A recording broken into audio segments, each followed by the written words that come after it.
Hello, everyone. My name is Sister Estelle, and on behalf of Paraclete Press, welcome to our book launch for Sunrise of the Soul by Gerry Straub. A recording of today's presentation will be available later to share with anyone who couldn't join us, and will also let you know how to get a copy of Gerry's new book.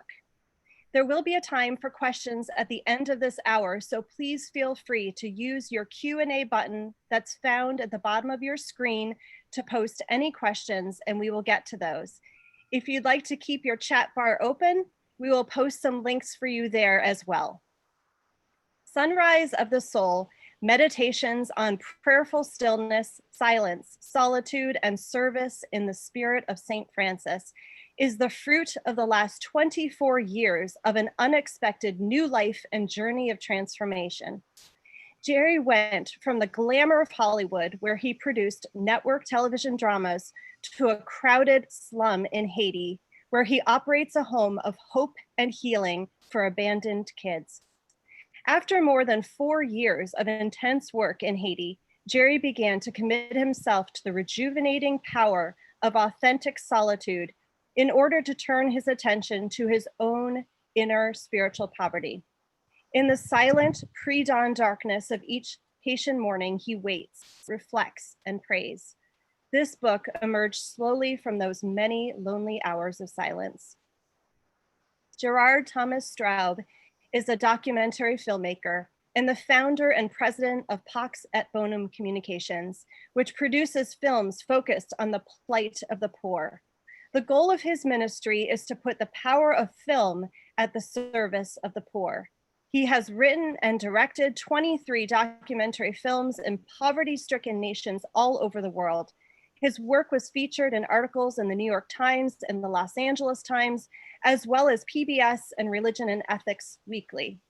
Gerry is an accomplished photographer. A film featuring his photography was narrated by Martin Sheen. Mr. Straub had a long and distinguished career as a network television producer and executive in New York and Hollywood. He produced dramatic television series that have aired on CBS, NBC, and ABC. As an award-winning author, he has written 7 books, including a novel and a photo essay book. His book, The Sun and Moon over Assisi, was named the best spirituality hardcover book of the year in 2001 by the Catholic Press Association. In addition, he has spoken at more than 240 Catholic churches, high schools, and universities across the United States, as well as in Canada, France, Italy, and Hungary. He has been awarded 3 honorary doctorate degrees in recognition of his work on behalf of the poor. Gerry is a secular Franciscan and lives primarily in Port-au-Prince, Haiti, where they operate the Santa Chiara Children's Center, which is a home for 60 abandoned and displaced kids, 25 of whom are still in diapers.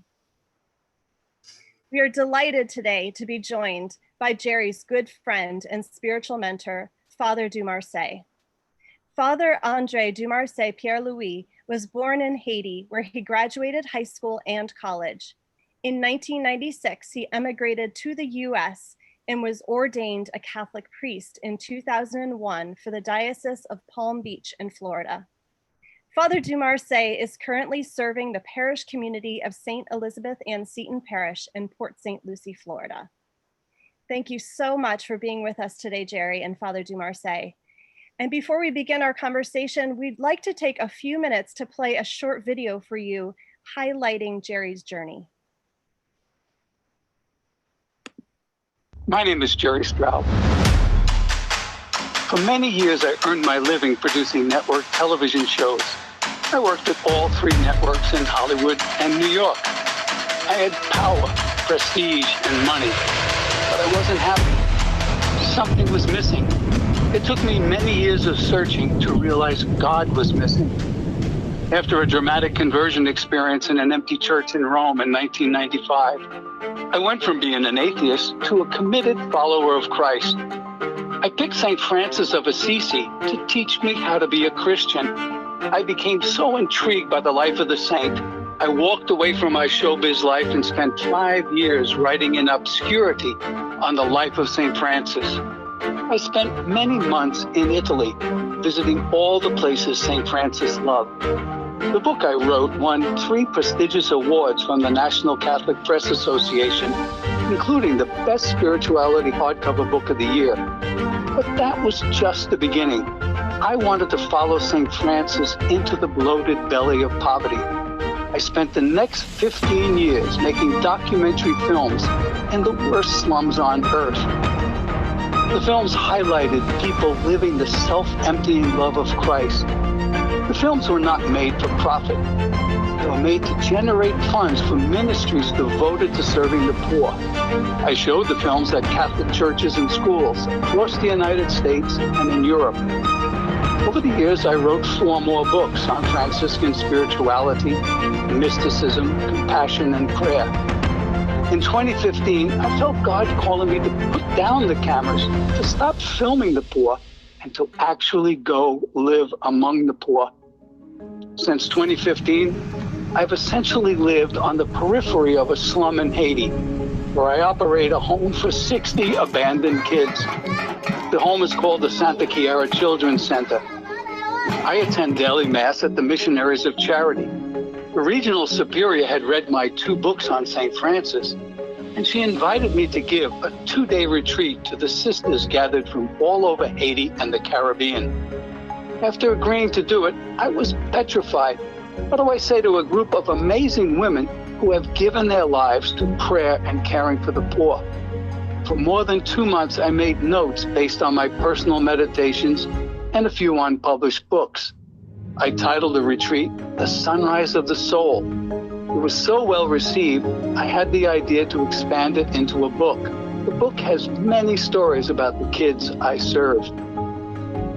After a lifelong search for God among the poor, in the footsteps of St. Francis, Gerry Straub has written a modern-day version of the gospel, one that we all need to hear and heed. May it help us get through this long, dark night, see the sunrise in our own souls, and carry on this holy work of loving service, justice, and peace. This is why this book is worth reading. It tells the truth. It challenges and at the same time forgives our cowardice and lives of convenience and comfort. We read this book knowing how far we are from God's poor, and therefore from God. Seek out true teachers while they have the light. Their lives are transparent, hiding in plain sight for us behind their words. Let their testimony burn you.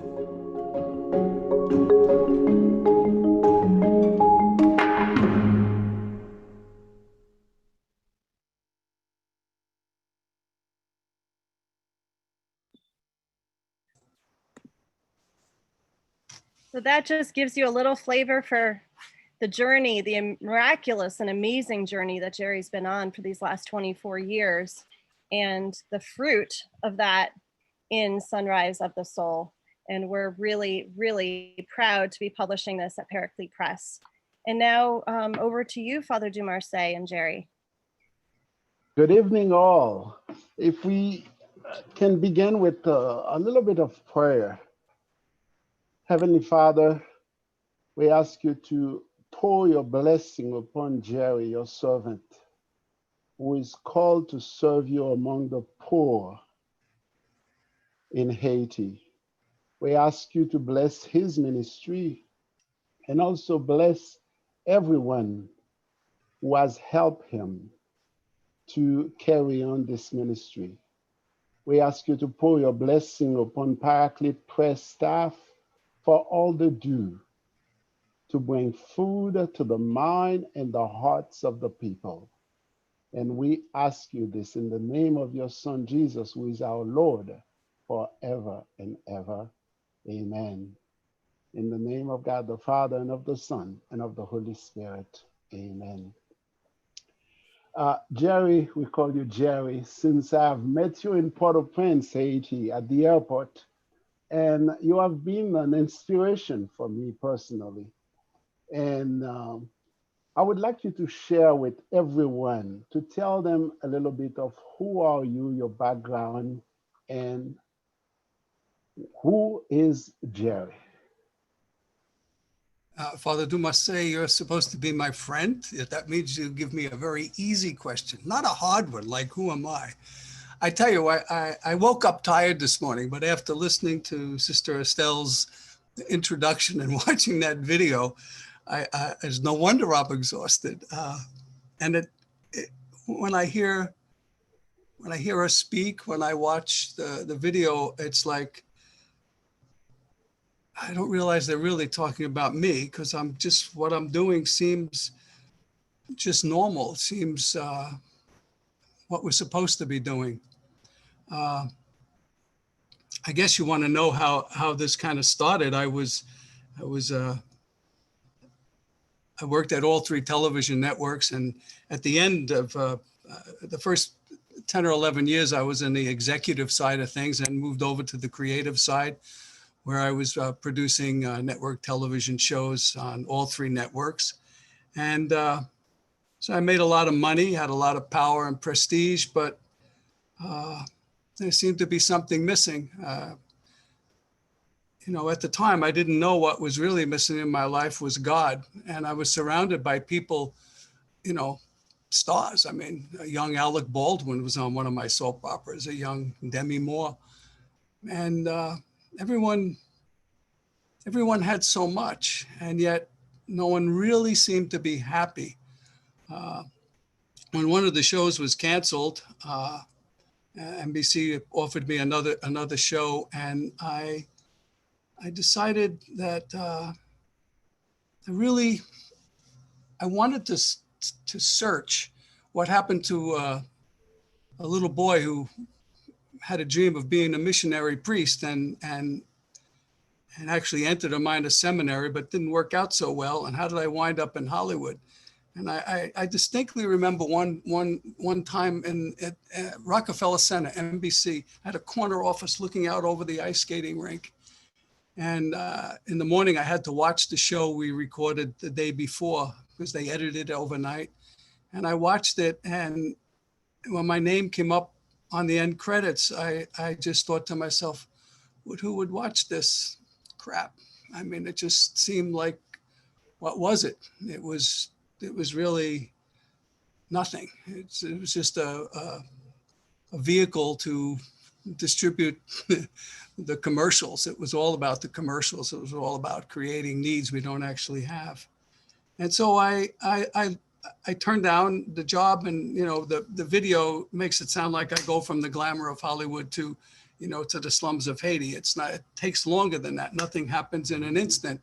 So I lived upstate New York in a small rural town at the foot of a mountain, the top of which was a Orthodox monastery. And I would go up to the monastery almost every day. And sometimes I volunteered. The monks made sausage and they called me Brother Hollywood. And I went on a deep search, as I had slid into an unsettled atheism. I had really, really wanted to find God. And I mean, there's a scripture that says, knock and you'll answer. It seemed like I knocked for 10 years. And then one day in 1995, I find myself in an empty church in Rome. And I go in and I sat down, didn't go in to pray. I went in to just rest for a second in a cool space. And I saw a liturgy of the hours on the chair next to me. And I picked it up and I opened it randomly and read Psalm 63, and it said in bold print above the Psalm, a soul thirsting for God. And somehow in that instant, I can't explain it. This is 25 years ago. I don't understand it, but something happened. I knew that God was real and that God loved me. And that was it. It was almost like, God was saying, okay, all right, you're knocking all this time here. I'll give you a nanosecond of me, which is about all anybody could really take. But that nanosecond, that little flash has propelled me for 25 years. And it hasn't been a smooth journey at all. I mean, there's been really many dark nights where I'm just riddled with doubts and like, why am I here? I remember the first day I landed in Calcutta, it was like, what am I doing? It so horrified me what I was seeing. I was so scared and lonely, and why am I here? So anyway, I'm going on too long. Ask me an easy question now. But you said something that caught my attention, Gerry. You said you were looking for happiness. And now that leads you to a life of conversion. If you could say a little bit of your life of conversion, you said in that church, and then Psalm 63 kind of touched you. If you could elaborate a little bit about that the reason of conversion. The reason why I was in Rome was I had spent almost 2 years writing a novel called The Canvas of the Soul. And it was about the connection of creativity and spirituality. And creativity was represented by Vincent van Gogh, and spirituality was St. Francis. I cared more about Vincent than Francis. Francis was just a pious fairy tale from the Middle Ages that had nothing to do with my very modern, secular, skeptical life. But in that moment, the life of St. Francis began to have great appeal to me. And I continued writing this novel, and I met a Jesuit priest in Rome, and I stayed in touch with him, and he was a great literary figure. I mean, I remember being out with him one night, and he said, "I'm going to Gore Vidal's house tomorrow night. You want to come?" And it was like, whoa, I mean, this is the high level of literature that he had in him.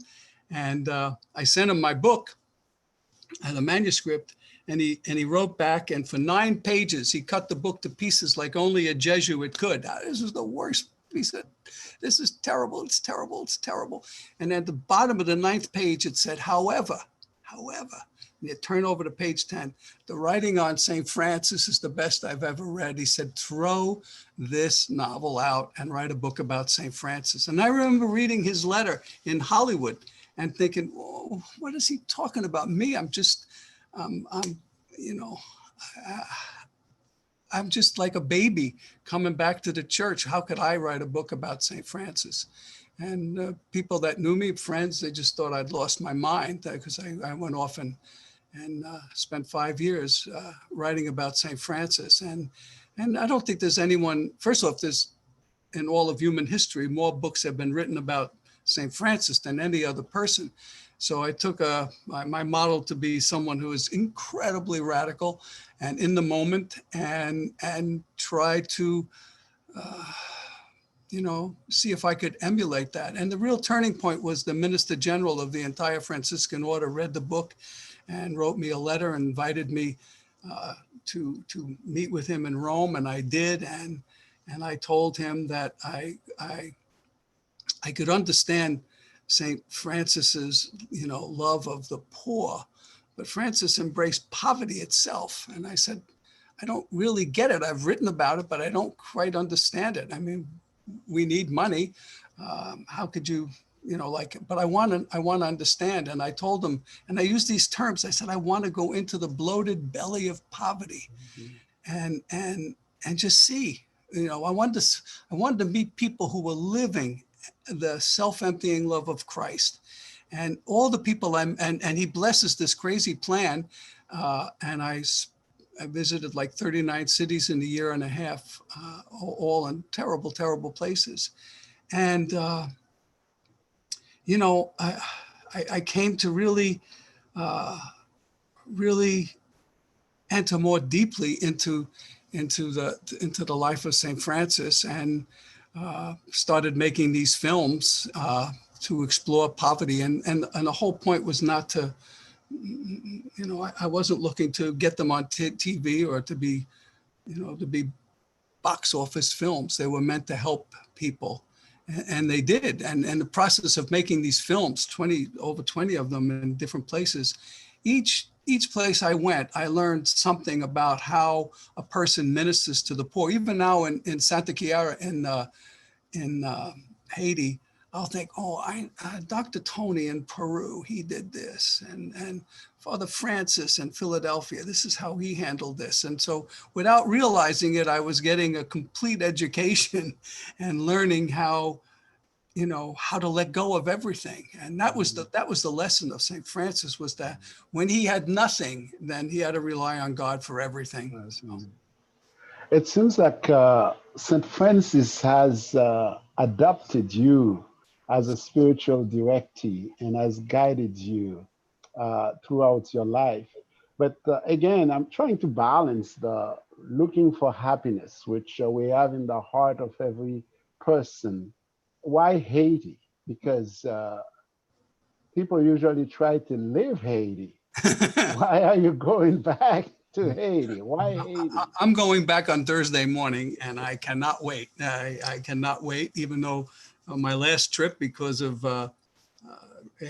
flight restrictions, I had to spend 4 months in Haiti, and usually I spend 3 weeks there and a week in Florida. And after 3 weeks, it's about as much as you can take. You want hot water, you want air conditioning, you want some comforts. But when you're there for 4 months, you are just in it. And and during that time, I became very ill. I found out now that it was actually the coronavirus. And as someone my age and has asthma, you're not supposed to come out the other side. And I remember one very, very dark night. I was on oxygen 24 hours a day, 7 days a week. And I really, really thought I was going to die. And the thing was, I wasn't afraid. It was like, okay, I'm ready to go. You know, I didn't pray to be healed. No, nothing like that. I just said to my Creator, the kids need me right now. They're not ready to make it on their own. Santa Chiara can't survive without me. Let me finish the work. Let me get this ready to pass it on to someone else. And that was it. And then gradually I actually got better. And the people in Haiti said it was bronchial pneumonia, but it was COVID-19. But about the happiness in Haiti, in the midst of absolute devastating poverty, I mean, it's just incredible. There is a joy in the people. They're able to smile. They're able to laugh. I mean, I laugh more in Haiti it's just, you're seeing life in all its rawness and simplicity and complexity. And I'm learning how to really survive. I see how they make things out of nothing. Even when I'm in Florida, I lack a certain tool. And I said, now, if I were in Haiti, what could be close to whatever tool I'm looking for? And you find it and you make it and you just keep moving on. They're very, very determined, beautiful, joyful people. And I'd rather be in Haiti than here. Thank you. We're talking about Haiti, and your book, it seems, has been cooked in Haiti. And you bring the balance between stillness and prayer, a balance of action and work and reflection. Can you say a little bit more about how do you bring about that balance? Well, the balance is really that's the hard part, and I'm out of balance a lot. So, you can write this, but living it is a real challenge. But in my travels and making the movies, I met 3 people, and one is still in Port-au-Prince, Father Tom, and these men got up very, very early in the morning and started their day in that period of stillness and silence. Father Tom in Port-au-Prince, he's in the worst slum in all of Haiti, Cité Soleil, very, very violent place. I spend much time in there, and people want to know why I'm going. Even Father Tom says, don't go in. And I mean, there's gunfire, there's people are killed every day. And most of our kids come from that slum. I even have a son, Peter Francis, whose mother left him on a garbage dump when he was 1 day old, and someone found him and brought him to me, and I brought him to the government, and they basically said, there's nothing we can do about this, it's yours. So Peter Francis is now a little over 2, so but to get up in the morning, and there's no silence at all, and where I am, there's gunfire at night. There's loud music all day long. You don't know how. At one time we had 72 kids. You know how much noise that is. And so it's only at 4 a.m. that I can carve out that time of complete, that the house is quiet, you know, except for maybe a goat or a chicken outside. But, and I'm able to, you know, dig a little deeper and to find the, you know, to find the strength and the wisdom to go on. And then, of course, at 6, I go to the Missionaries of Charity, who've become my real friends. And one of the sisters is, the superior is being transferred to India, and I was actually in the town where she's going, and I promised to visit her next year. I hope that can happen. But so, you know, you have the stillness, and then you have the Eucharist, and that's the food, you know, to the fuel for the day.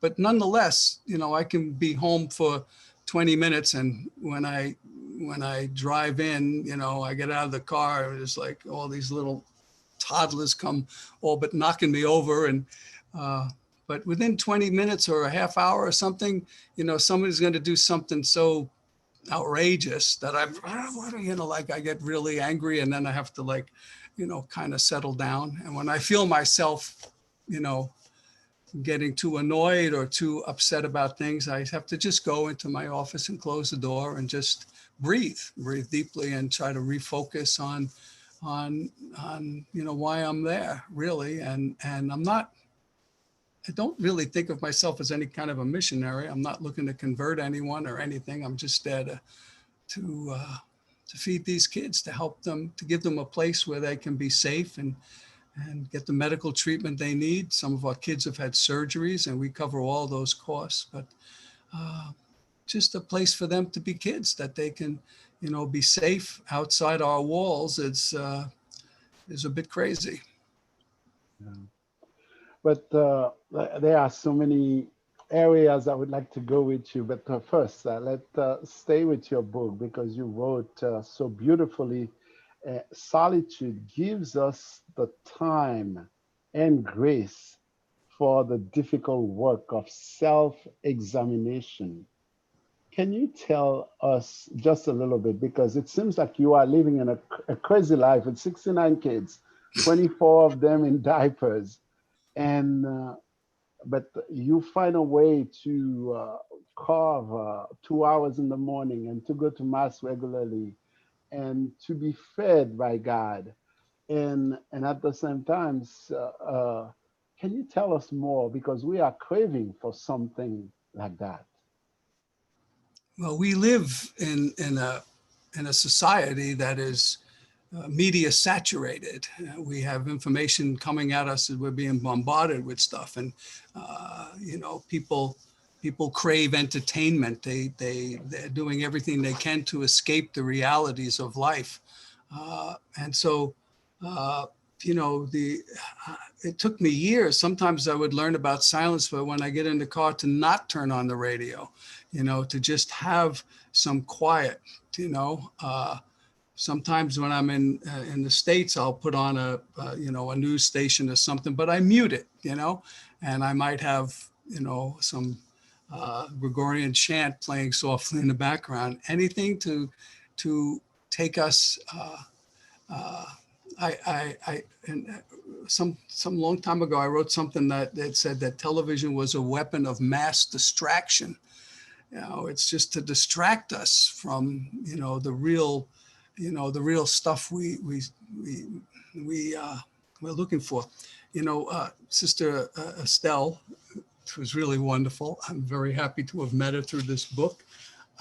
Wanted me to read something, and I picked out 2 things, but I just opened it up randomly and said, well, that's okay, I guess. But she wanted me to read something which I think goes to what you're saying. And most of the book is just short reflections. I mean, some only a paragraph. There's a few longer stories in there, but most of it's very short. And this is one, it's called A Life of Holiness. Can I read it? Yes. May I read it? Correct English is, may I read it? Holiness seems beyond our grasp. so we settle for mediocrity. God calls us to a life of holiness. Does holiness ever take a holiday? It does in my case. I still yield to temptations. There are temptations that still seem beyond my ability to resist. There are little pockets of resistance to holiness in my life that I have been unable to surrender. I am weak. I keep my unholy behavior hidden, but God sees, God knows, and God still loves. But in holding on to these unholy behaviors, I'm keeping myself from the one thing I really want the most, God. How ironic, I've devoted my life for 20 years to fighting the cruel impact of poverty, and yet I do almost nothing to combat my own inner poverty. My poverty exists in my weakness to resist certain temptations. Even though after continually succumbing to temptations, I feel dreadful and loathsome. Because God is holy, I want to be holy. God's holiness never takes a holiday. God is always working on our behalf, on behalf of my salvation, my wholeness. My salvation lies in forgetting myself and yielding to God.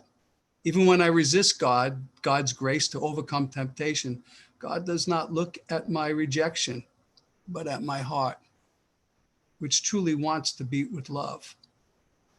All that I can give God, who has everything, is my nothingness, my emptiness, my inability to overcome my own inner poverty.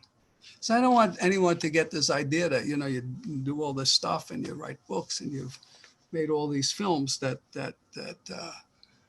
you're like somewhere better or higher or, than anyone else. It's all a continual struggle. And that's what the life of holiness does is slowly over time whittling away the bad fruit, whittling away at the things that really keep us from the kind of wholeness that really creates an inner happiness, an inner joy. So I'm going to stop. But your book inspires us to be real, inspire us to be honest with ourselves in our search for our true self and also in our search for God. But nowadays, when we look around us, there are so many hurts, so many negativities, so many brokenness all around us. Can you tell us a little bit, because you are living in a broken country, you are living among broken children, and you have learned over years how to navigate toward your own brokenness. Can you tell us something about that?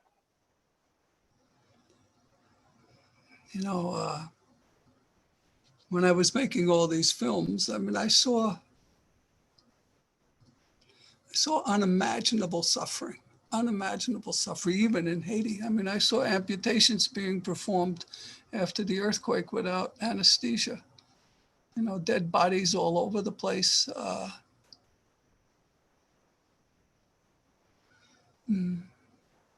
The things I saw still haunt me.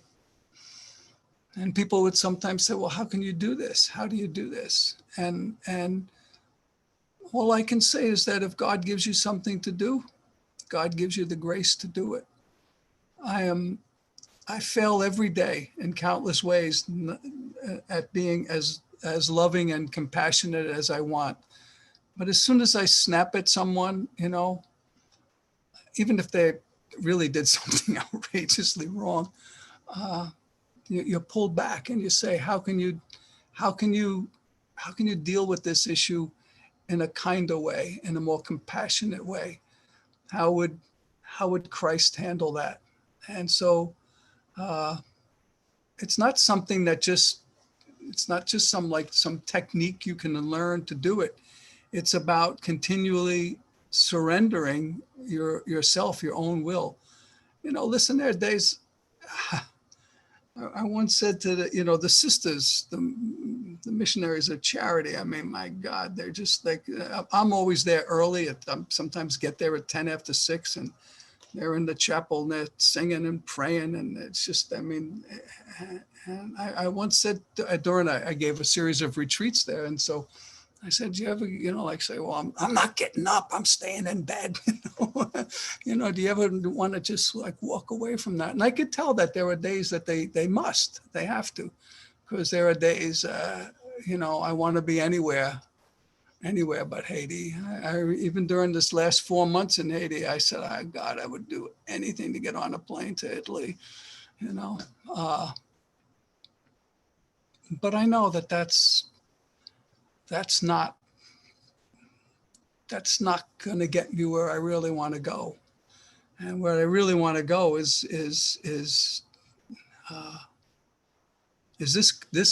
this kind of life. I had the real honor and distinction of spending some time with Gustavo Gutierrez, a Dominican priest from Peru, who is known as the father of liberation theology. He watched my film called When Did I See You Hungry? And he was teaching at Notre Dame, and I was at Notre Dame giving a talk, and this Holy Cross priest thought it would be nice if we spent an evening together. And it was in his room.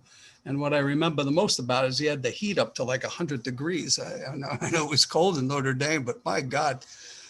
But, I began to, even though I read a lot of that liberation theology stuff, it was like a little too intellectual for me or something, but I got the point of it, that in order to really understand the poor, you can't just, in Haiti, it's run by Haitians. It's not me coming in, giving them the solutions. They're going to find the solutions themselves.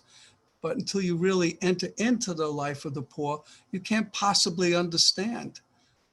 I remember that when in the first place I was, there was no running water, and I had to like haul the water. Well, I couldn't lift the water. I couldn't carry the water. It was too heavy. And so I remember I got a bunch of little kids and I gave them little quart bottles, and they would go up and down and eventually fill my bottle that I couldn't lift. But living without running water, living without all the things that we have here really focuses you in on exactly how harsh that life is and how every day is literally a struggle to survive. And I think the people in Haiti are my teachers, they can't get on a plane and come to Florida and spend a week on a remote island off the coast of Fort Pierce. They can't do that. They never get a vacation. But Gerry, in the midst of the terrible things that's happened, gunfight every night, insecurity here and there, the lack of food, the lack of running water, you created for these 69 children a little place where they can be kids. Instead of cursing darkness, you just light a candle for 69 kids. And they have the experience of living in peace and harmony among themselves. Can you tell us a little bit more about a day at Santa Chiara Center? Oh boy. Someone who volunteered there once wrote to a friend, they said a day at Santa Chiara is like a week anywhere else, because no matter what you have planned, it's not going to work. First of all, they don't plan at all. They just get up, Suddenly they want watches, but every day presents some challenge. Some kid is sick. Some kid is got to be rushed to the hospital. And then, there are these protests where they, set burning tires on the streets. I mean, I was threatened. My life has been threatened on more than one occasion in Haiti. One time I came to a barricade and the guy held a gas can on my up that they was going to set my car on fire with me in it. And a little girl, we were at Mass. Valencia always comes with me. And I caught who I thought was the leader's eye, and he was standing at the front bumper, and I just went like this to him. And I said, go ahead, set the car on fire with me in it, but let the little girl out. Boy, oh boy, that was an incredible moment. And then he paused for a second and he told the guy to put the gas can down, and he moved the tire, and off we went. I've driven through burning tires to get a kid to the hospital. I had to get myself, I had MRSA, I had some other sickness there. And I think in the very, very, very beginning, I was petrified, to be honest with you. I was afraid of everything. And now after, 5 years there, it's just like nothing. You've seen it all. You've encountered things. You know your way around. But I'm not answering your question at all. What is a day like? It's so. I mean, it's the work is really, really done by the staff. I mean, they got the kitchen ladies have to, prepare food for the 60 kids and the adults. The adults, many of them come, I think, just to eat.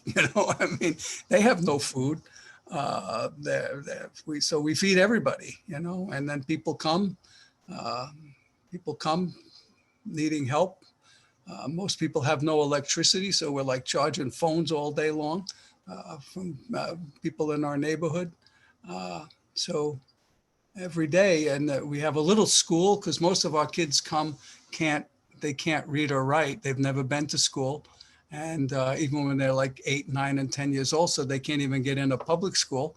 So we have a little school. It's not accredited or anything, but we have a teacher that taught 12 years at a Catholic school, Madam Francis, and she just gives basic stuff to all these kids. In other words, that they could pass an entrance exam to get into a public school. But the public schools were so bad. And some of our kids who were not little angels to begin with became little devils in the public school. They just lost it. And so somebody gave me enough money to send 24 kids to a private school. And then they love to learn. Boy, oh boy, this year of not being in school has been extraordinarily difficult, So we have to create more things for them to do, more opportunities to learn. Right now, I started something a couple of months ago. Why is the staff sweeping and cleaning? Why can't the kids do it? And boy, oh boy, they wanted no part of it in the beginning. But I was happy yesterday. One of the staff ladies sent me pictures of the kids, sweeping the yard, and I'm glad that they're doing it even though I'm not there. Somebody just asked how is the school is founded, and I will add to that question: what does it take to run Santa Chiara for a year? And I know you are worried about money at this time because you're about to run out of fund by the end of August. Tell us a little bit about the funding. We've been operating almost on a month-to-month basis for many years, but as we expand, we now need a bigger generator. We have solar power. All these things require maintenance, and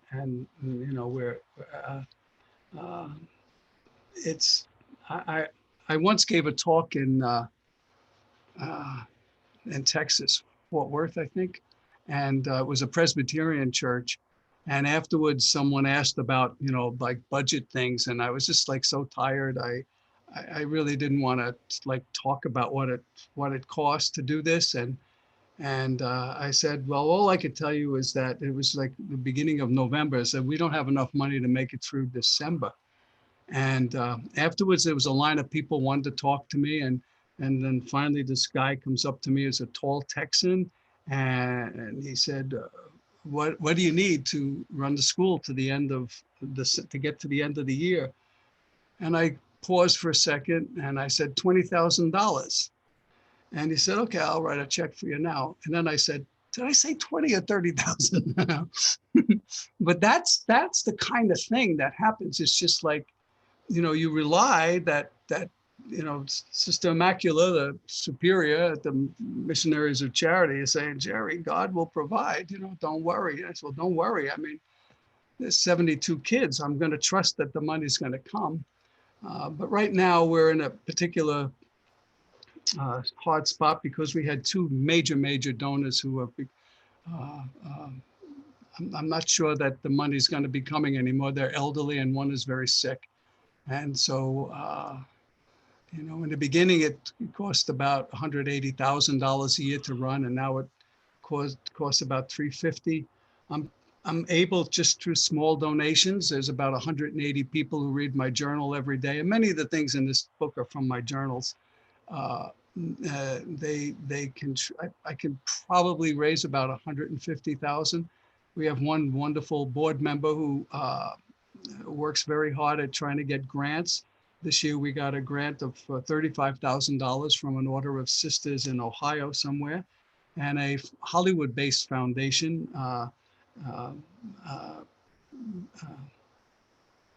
gave 15,000. So without that, we would have been out of business right now. But right now we have just enough of funds maybe to make it to the end of August, and I'm a little concerned. I'm a lot concerned. Yeah. But again, I'm taking you back to the book again, Gerry. On page 178, you wrote that love is the key. On your own words, you said that it seems like you are telling us because you love God, and that love is transpired in the love that you have for humanity. Can you tell us a little bit about that, or read something from the book? Well, it really is all about love. And when you really go into self-reflecting, you realize how much unloving behavior you have, how you talk to an annoying clerk, you know, at a supermarket or something. How do you see the thing and when you're in these poverty places is, how do you see God inside the poor? And it's actually easier than seeing God inside some people you meet every day on the street. But I had planned on reading one little thing. It's just the beginning of a longer essay, the lines that connect us all. And maybe this is going to get to what you were asking about. We are all brothers and sisters, children of the same creator. And to set ourselves up as higher or better than others is a subtle form of blasphemy. We are all connected, one with all of creation and the creator. This is pure St. Francis. Mm-hmm. If one among us is diminished, we are all diminished. The incarnation teaches us that God is humble. The richness of God is revealed in the poverty of Christ. God lives in our poverty and weakness. Jesus embraced and loved the poor and rejected. For Jesus, the poor are sacraments because they offer a direct way to encounter God. The poor, broken, and rejected are portals through which we can enter fully into the life of Christ. This is what it's all about. Mm-hmm. Christ shows us that mercy is more than compassion or justice. Mercy requires us to be one with the poor and hurting, to live their misery as though it were our own.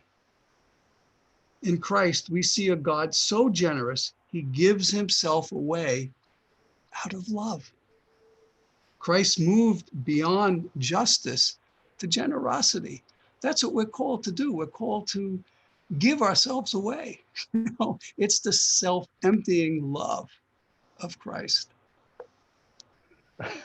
This is wonderful. Would you call yourself a contemplative? I would call myself a knucklehead.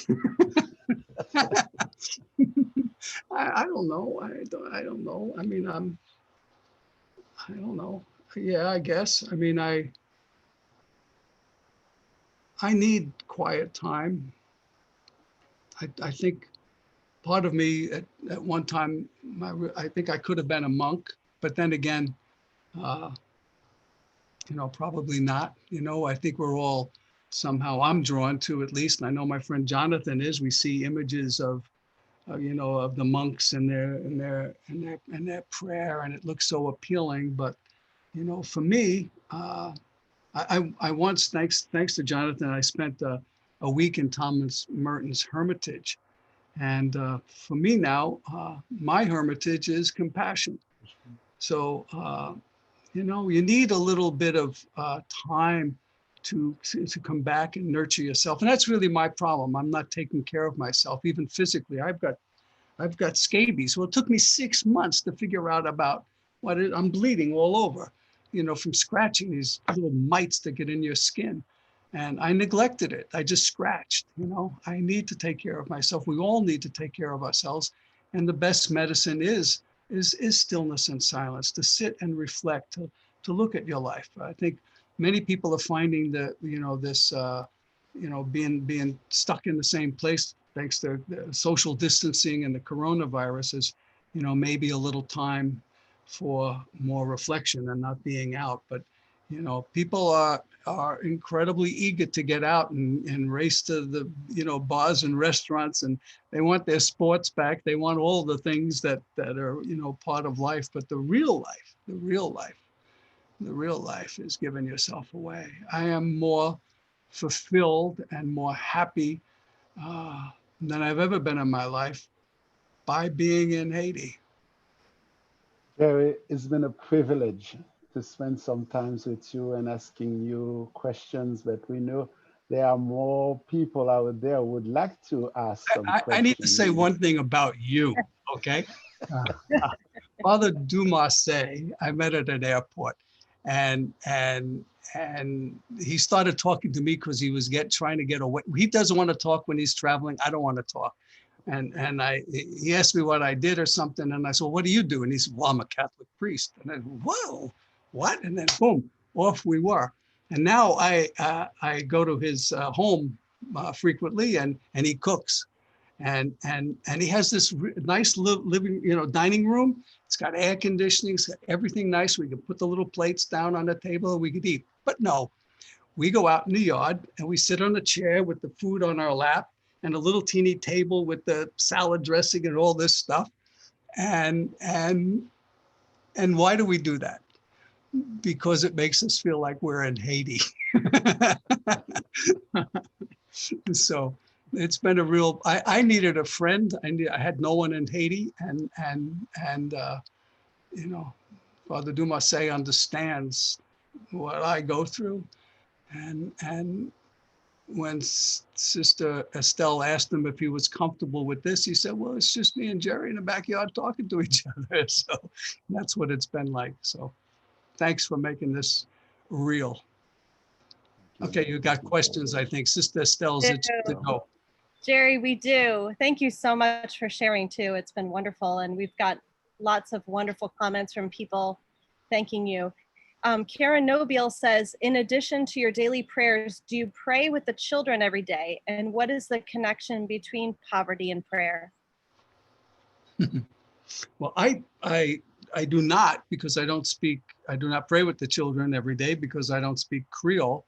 But the staff, I mean, they say grace with them, you know, and if I'm eating with a kid and don't say grace, I'm reminded to, you know.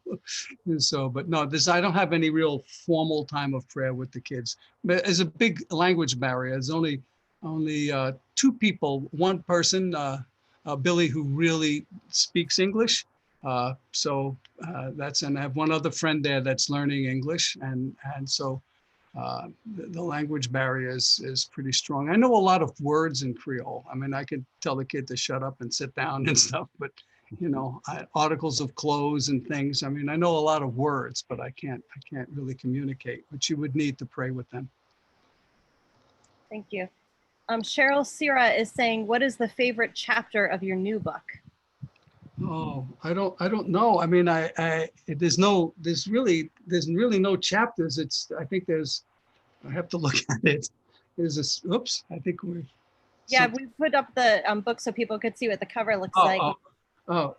There's just a series of reflections. The book may be divided into parts. I don't remember. I'm working on another book right now, so I have that in my head. Yeah, there are 6 parts. There's a prologue.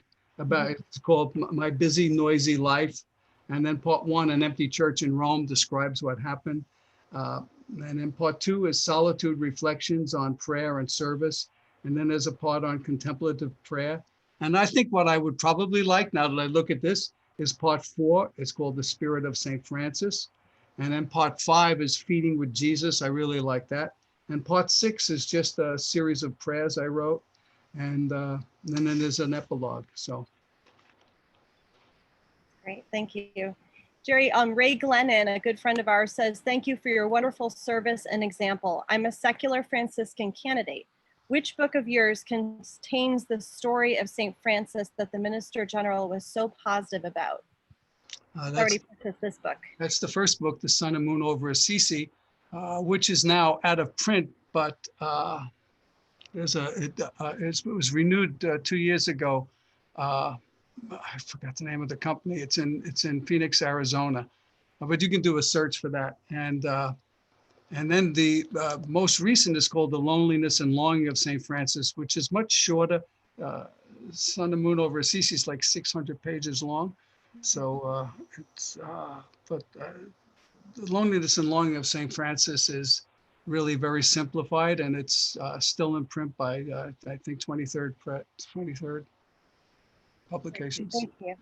Thank you. And Lewis Williams says, do you know yet how your brush with death, COVID, has changed you on the spiritual level?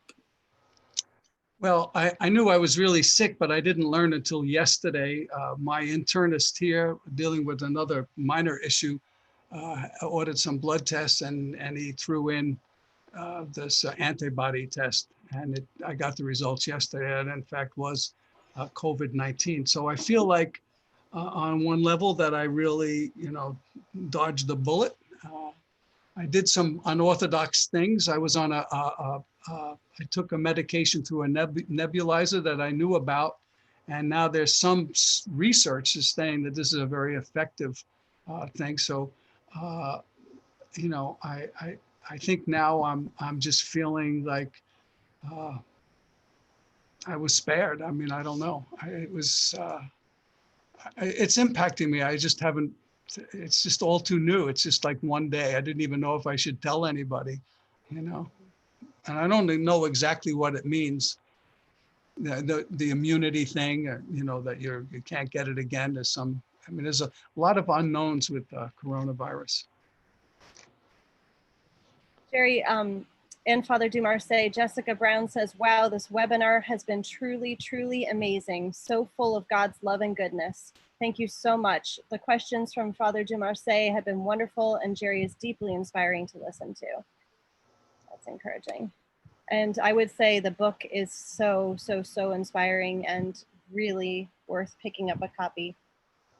Are there any other closing things you'd like to say, Gerry or Father Dumarsais? Yes, I paid you to say that. No.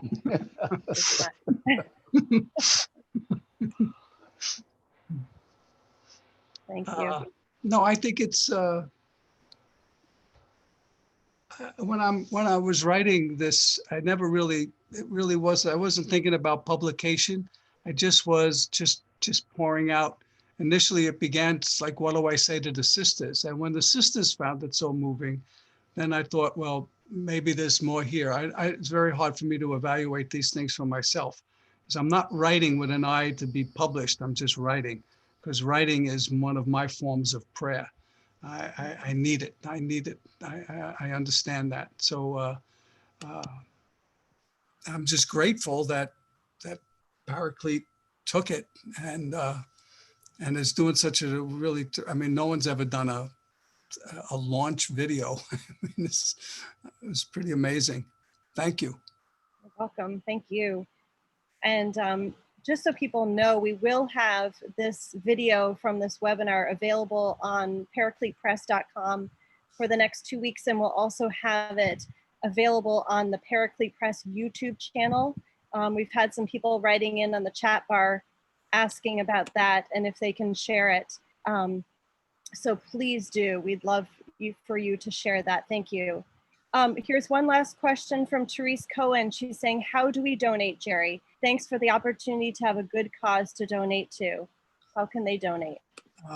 We have actually a new website. I should have taken down. It's I did write that in the chat bar. If people want to look, I will. it's the Santa Chiara Children's Center, or they can write to me and I can, there is a new website. Yep, and I'll put it right here in the chat bar for everyone. It's the Santa Chiara Children's Center, and it's santachiaracc.org. That's it. That's it. Thank I'm not you. very social media savvy. Yes.